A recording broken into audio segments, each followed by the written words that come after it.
All right. Welcome back to the channel. Man, a major boxing website has listed Errol Spence Jr. above Terence Crawford on his pound for pound list. Wow. Okay, let's talk about that in this video.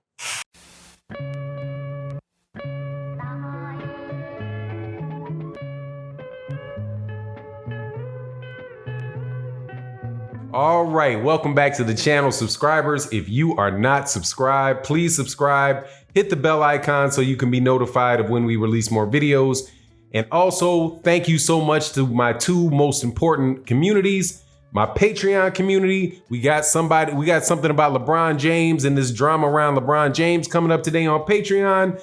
And also the live stream community that supports Monday through Friday at 11 a.m., right around 11:15 a.m. Central Standard Time. And OG Boxing Talk, the show where we end the week at 8 a.m. Sunday with myself, KQKC Boxing, Curtis Anderson, and Blood Boxing. That's 8 a.m. Central Standard Time, 9 a.m. Eastern Standard Time. All right. Now, you know I like Errol Spence. Yeah, you know, most people listening to this video, you guys are supporters of the channel. And you know that I like Errol Spence Jr. a lot, okay? I think he's the best welterweight in the world. I think he's fought the best competition at welterweight, and he's the man at welterweight. But World Boxing News rated Errol Spence Jr. over Terence Crawford in its list of pound-for-pound fighters. And I'm sorry, man. I can't go with that. I don't think that is right. At the same time, though, man, this just tells you what the problem is with Terence Crawford. Okay, first things first. I have Terence Crawford number one in my pound for pound list, right? That in my actually number one pound for pound. I don't really even like to get in 1, 2, 3, 4, 5, because all this crap is subjective. And with the pound for pound list the pound for pound title, it's just supposed to be one guy. Somebody that you think that if he was as big as the heavyweights could beat the heavyweights. That's what it was originally intended for. But now it's turned into something totally different, which is a marketing mechanism for fighters that otherwise you wouldn't want to see. That's the only way that I can interpret it, because they keep finding ways, these marketing outlets, which these major boxing networks are, and my boxing media outlets, in my opinion, I believe they're just marketing. I just believe they're marketing firms, pretty much.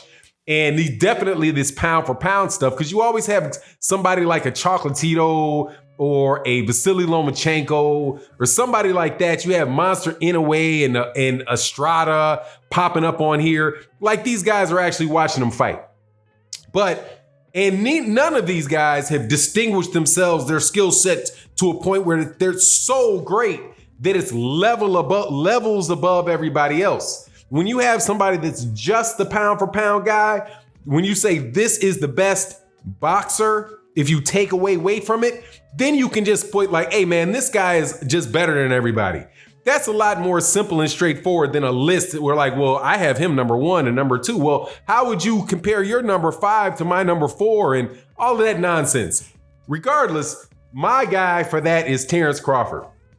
Terence Crawford has done it. His skill set is superb, right? I think he's a southpaw. People say he's a southpaw, that he switches between the two. I see him fighting mostly in the southpaw stance, but his resume from 135 to 140, unifying the 140-pound division, winning a belt at 135 pounds, winning a belt at 147 pounds, showing that he is dangerous for anybody at 147 pounds, to me shows you that this guy spans at least 3 weight classes. Being a competitive fighter, shoot, he might get to 154 and be able to beat some guys at 154. So, and my former number one guy, Canelo Alvarez, popped dirty. So, you know, what can I do? I have to believe that, you know, the guy tested positive for Cumbuterol, then maybe that has something to do with the fact that he's able to move up in weight, right? So anyway, I want to come out with that first and say, as a matter of fact, I have Terence Crawford ranked ahead. I have Terence Crawford my number one guy.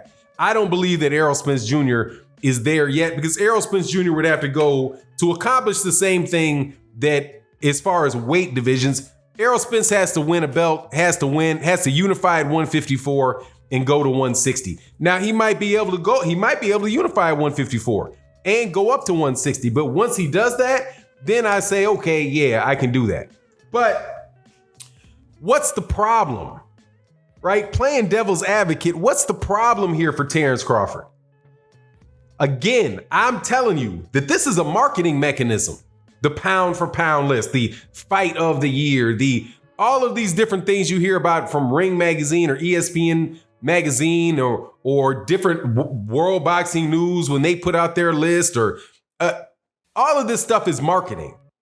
And I believe that when things like this happen, or when you see ridiculousness at the top of these pound for pound lists, like Roman Chocolatito Gonzalez, or the fact that Gennady Golovkin can get a draw, get a loss, have a hard time with a guy in Sergey Deverenchenko who was nowhere near the list, and he still remains on it, right? Or guys like Mikey Garcia are still on it after he loses handily, doesn't win a round against a guy that was ranked lower than him.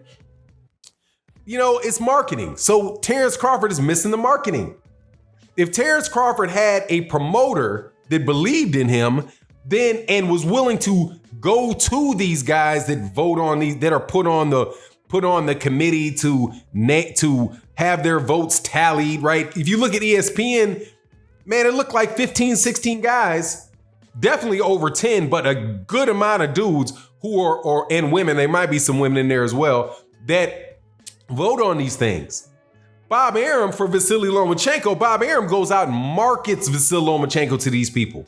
If you don't recall, let me remind you that the fight between Vasily Lomachenko and Guillermo Rigondeaux took place, I do believe it was December 6th of 2017. And that was the weekend that the Boxing Writers Association of America had their, it was a yearly meeting or whatever they were convening meeting at that time. And Bob Arum said that he wanted to have Vasily Lomachenko there for that weekend so that the Boxing Writers Association of America would have a chance to see him. You ever seen him do that with Terence Crawford? No. Heck no. They got Terence Crawford carrying the water for Teofimo Lopez versus Richard Comey coming up in December 14th against a guy named Igis Klimas, the Mean Machine. Is it Green Machine or is it Mean Machine? Whatever. That's the problem. If you look at Lomachenko, that you see that type of marketing there for Vasily Lomachenko. With Errol Spence Jr., you see that type of marketing for Errol Spence Jr. You have Fox putting this guy on back-to-back pay-per-views. You have him featured in NFL games. You have these guys putting out marketing product after marketing product after marketing product to promote Errol Spence Jr. You even have the owner of the Dallas Cowboys interacting with Errol Spence Jr. and marketing Errol Spence Jr. at the Cowboy game. I mean, come on, man. That's the problem. That's why Terence Crawford isn't listed like that. And that is honestly, because he's not marketed like that is one thing. The other thing is that they're not getting him any competitive fights. They're not giving him anything where people, even aside from the marketing of the fight, Top Rank isn't giving him anybody to actually fight that people are interested in, where they feel like this guy has some type of danger, that he has something to overcome, right? So take for example, somebody who was in a similar situation as Terence Crawford, that being Andre Ward. Andre Ward, man, these cats were, as soon as Andre Ward, though he never officially retired, back one step up. After Floyd Mayweather retired, man, there was no question who the number one pound for pound fighter in the world was. It was Andre Ward. Andre Ward was clearly a level above everybody else. But they would put, I think Gennady Golovkin might have been up there ahead of him, even though Gennady Golovkin Never beat anybody significantly in his entire career up to that time, and up until this moment, Gennady Golovkin has not beaten anybody of major significance in his career. But what did Andre Ward do that Terence Crawford has not been able to do? He's actually gotten big fights and was able to win big fights against guys who were ranked very highly. You have Miguel Kessler, Carl Froch, Sergey Kovalev, Chad Dawson. All of these guys at one point in time were high in the pound for pound, people's pound for pound list. Terence Crawford's not having that opportunity. There's nobody that's in the top 10. Terence Crawford has probably fought, I don't even know if he's fought anybody that's been in the top 10 pound for pound list. Maybe the exception is Yuriokas Gamboa at the time, but it wasn't Amir Khan at the time they fought. They just got to do a better job marketing and giving Terence Crawford better opportunities to get fights, because he doesn't deserve to be ranked below Errol Spence Jr. Let me know what you think in the comment section. And with that, I'm out. Peace.